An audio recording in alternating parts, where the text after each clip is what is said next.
Cette semaine fait place nette, les 4 derniers films du précédent classement sortent du top 10 et l'on attaque avec au programme du frisson.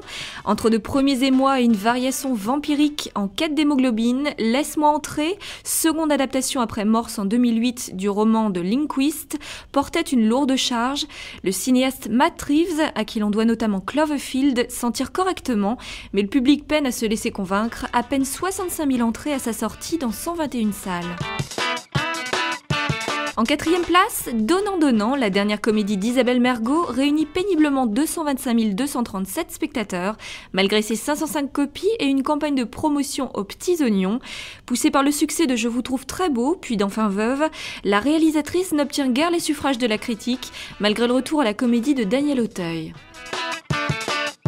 Cette 5e semaine à l'affiche aura eu raison de l'hégémonie des moines immortalisés dans le film hommage de Xavier Beauvois. Des hommes et des dieux glissent en 3e position, mais enregistrent tout de même encore 288 237 entrées, soit plus de 2,1 millions au total depuis sa sortie. Pour ce retour à l'écran, Woody Allen a renoué avec un thème cher, la frustration, sur fond de vaudeville et de comédie romantique. Comme à son habitude, pour ce 43e film, le réalisateur new-yorkais a soigné le casting. Naomi Watts, Anthony Hopkins, Antonio Banderas et Freida Pinto, la révélation de Slumdog Millionnaire, tous comme des personnages qui, malgré leurs efforts pour ne pas affronter la réalité, vont se brûler au jeu de l'illusion et regretter de ne pas avoir parié sur le bonheur. Bilan correct au terme de cette première semaine, 337 498 entrées dans 406 salles.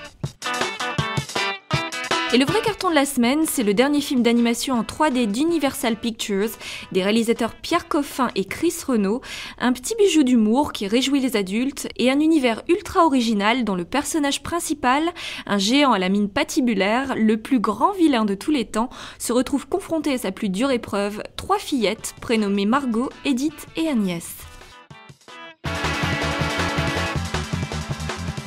Sortie familiale par excellence, le film d'animation Moi moche et méchant prend la tête du palmarès dès la première semaine.